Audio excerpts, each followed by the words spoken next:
Ladies and gentlemen, welcome to Creativity Café for another round of Intellectual Adda. I'm Dr. S M A Moin, reader in storytelling and brand communication at Queen Mary University of London. Today, we are diving deep into the fascinating world of quantum mechanics. But beforehand, let me set the context and then introduce our today's guest, who is a naval admiral and a scholar. Imagine standing alone on the bridge of a ship at 2 o'clock in the morning. Above you are millions of stars. Below you, thousands of meters of unknown ocean. Technology can fail, certainty can fail, yet someone must still lead. Now imagine another journey, not across the sea, but into atoms, electrons, black holes, and the very fabric of reality. Today, as artificial intelligence, quantum computing, and space exploration reshape our future, one of the questions become unavoidable. Do we truly understand the universe we are trying to lead? In this Intellectual Adda, we are going to explore leadership, stewardship, and humanity's place in the grand theater of existence. And today's guest is one of those rare individuals whose life breaks right through the boundaries of a single profession. He is an engineer, a naval architect, a military strategist, a scholar, a researcher, a builder of ships, a builder of institution, and perhaps most importantly, a builder of ideas. His leadership was forced where very few people ever experience leadership, not inside comfortable offices, but inside shipyards, on oceans, during United Nations peacekeeping missions, and at the frontiers of national capability. Over a distinguished naval career, he led 4 major shipyards, worked with both American and Chinese maritime industries, served as Chief Engineer Officer, became Project Chief Naval Architect for one of the Bangladesh's most sophisticated naval missile corvette projects, helping transform maritime capability into national capability. Yet, while building ships, he never stopped building knowledge. He pursued not 1, but 2 doctorate degrees, published over 250 journal articles across engineering, leadership, science, and philosophy in renowned international journals, including dozens of books available on Amazon. He has completed his doctoral degree on heavy industry like shipbuilding, ship recycling, and smart technologies like AI, IoT, and machine learning. Today, as Vice Chancellor of Bangladesh Maritime University, he is shaping the next generation of maritime leaders while connecting Bangladesh to the world's leading maritime institutions.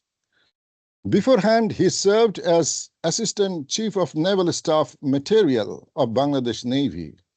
But perhaps what makes him truly unique is that while many engineers study machines and many admirals command ships, he spends his evening reading Albert Einstein, Richard Feynman, Stephen Hawking, and Michio Kaku, asking questions that lie far beyond engineering, shipbuilding, maritime operations, and naval warfare.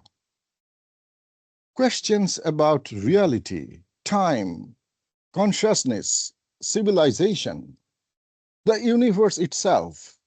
His latest paper, The Wonder of Quantum Mechanics, Scientific Reality and Modern Civilization, is not merely a review of physics. It is an invitation to think differently about reality, technology, and humanity's future. Ladies and gentlemen, it is my honor to welcome Rear Admiral Dr. Khandakar Akhter Hossain. Admiral, welcome to this Intellectual Adda. Thank you very much, Dr. Moin. I'm excited to join this Intellectual Adda. Fantastic, Admiral. I'm also very excited. So let's get started with my first question.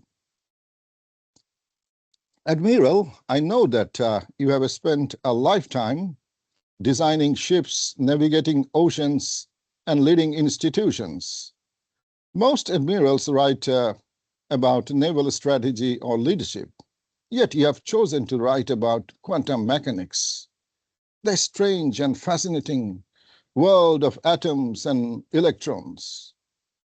May I ask you, Admiral, what inspired this remarkable journey from ocean to the mysteries of the universe? You have given a long talk and spoken very high about me. Sorry, Moin. I am nothing but a student of advanced engineering and cosmology. However, curiosity has always been the compass that guided my life. Engineering taught me how things work, but science encouraged me to ask a deeper question: why they work. As I explore physics, I realize that understanding the universe is also a journey towards understanding ourselves and our place within it.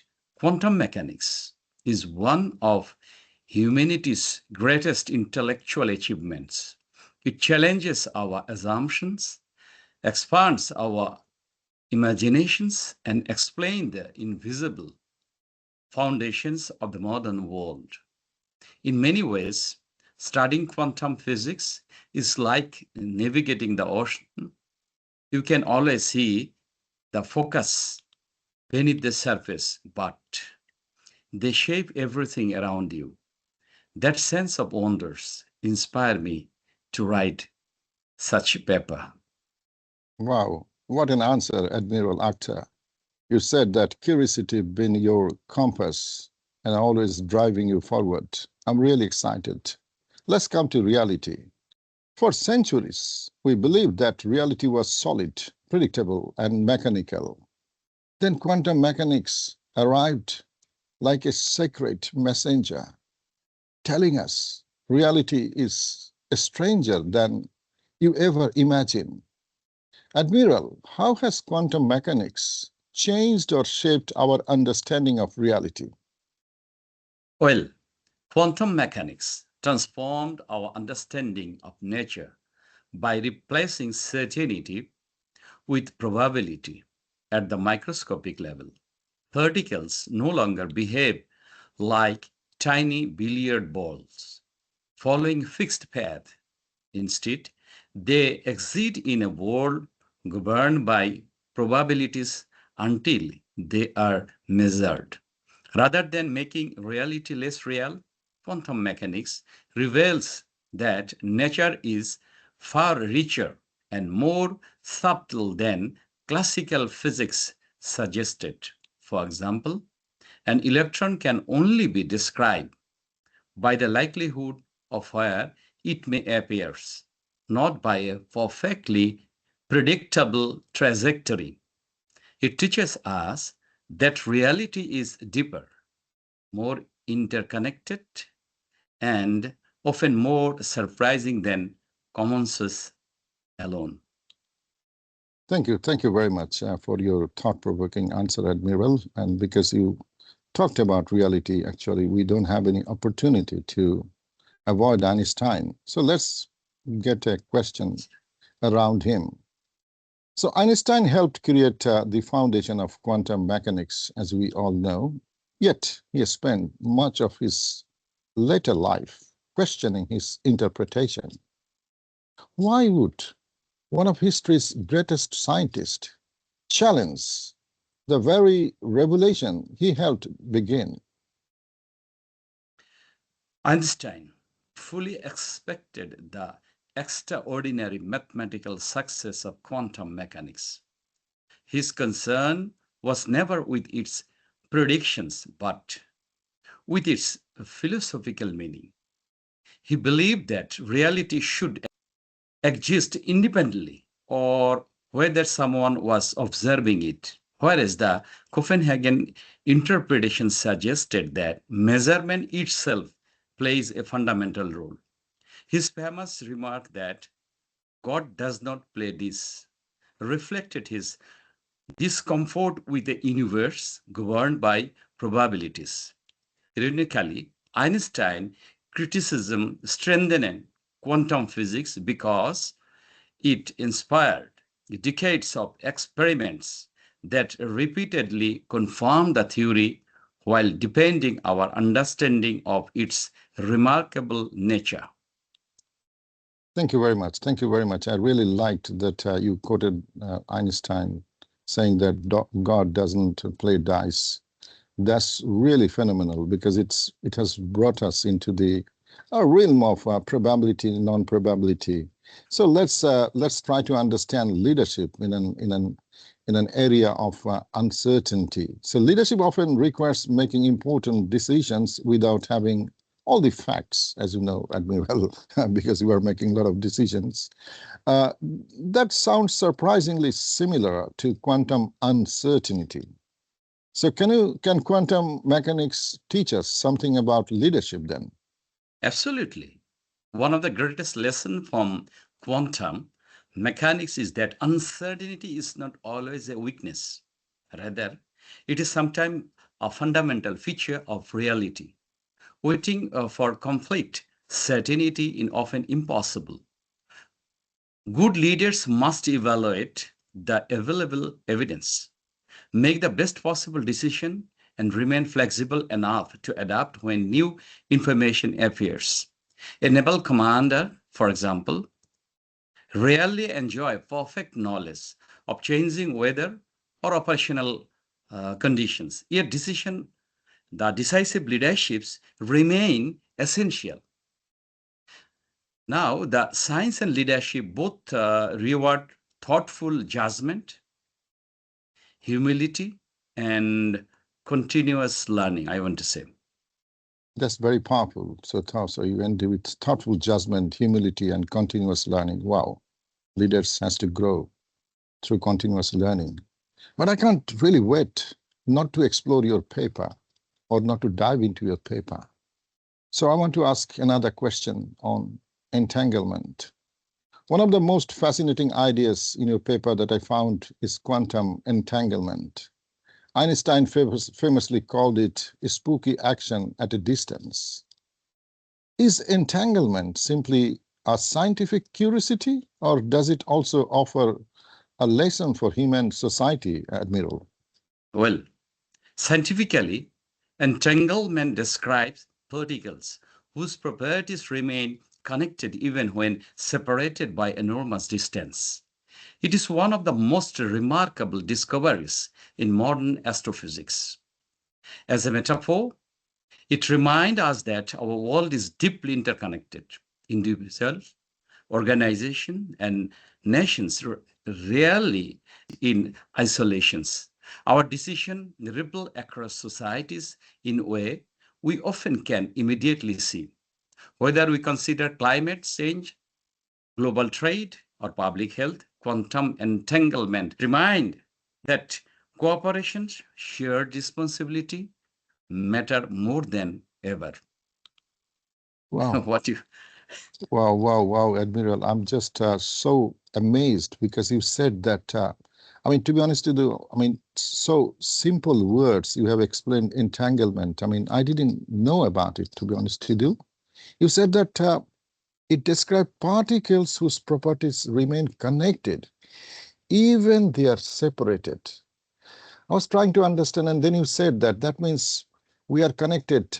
We are living in a connected world. It's like a system thinking. So any action we take that has a ramification in another part. So if you don't work sensibly, that has got ramification. If you work responsibly, that has got a ramification as well. I think this is such a powerful explanation that you have used quantum entanglement to let us understand the system leadership. Fantastic. I'm so grateful the way you answered the question. So I would like to now bring you into the territory of technology. So quantum mechanics one sounded like abstract philosophy discussed only in university. But today it powers smartphones, lasers, medical imaging, and perhaps tomorrow's computer. How close? How close are we to true quantum revolution, Admiral? So good things. The quantum revelations. In many respects, the revolutions has already begun. Every semiconductor, laser, or MRI scanner exists because scientists understood the quantum behavior of matter. What once appeared to be abstract mathematics now underpins much of modern civilizations. The the next phase will be even more transformative.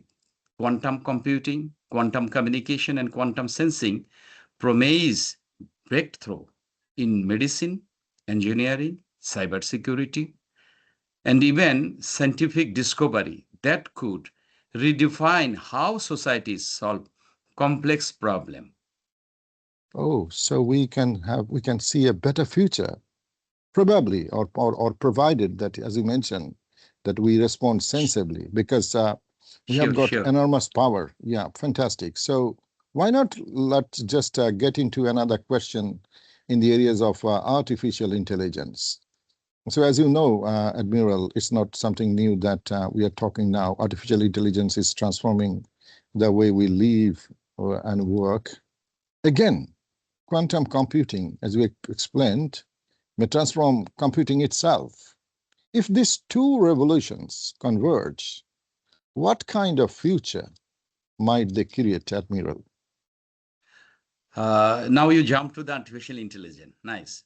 The combination of artificial intelligence and quantum computing could become one of the defining technological partnership of this century. I want to say that 21st century.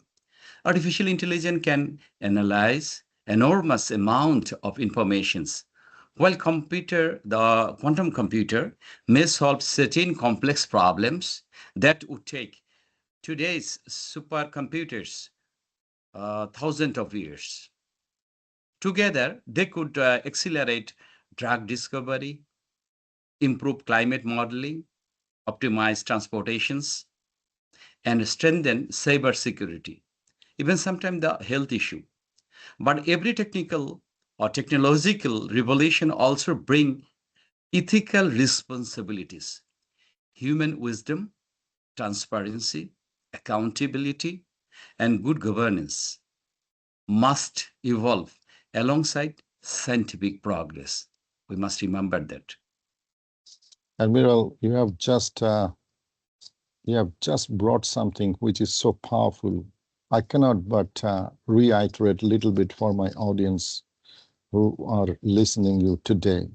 So you said one thing which I really, really love, that you said that artificial intelligence and quantum computing could be defining technological partnership of the century. Was wow, defining technological partnership. I loved it. But again, you finished with the need for human wisdom, the transparency, good governance, which should evolve side by side. So one side you are saying that, okay, technology is advancing us at a very fast speed, but at the same time, we should sit on the driving seat.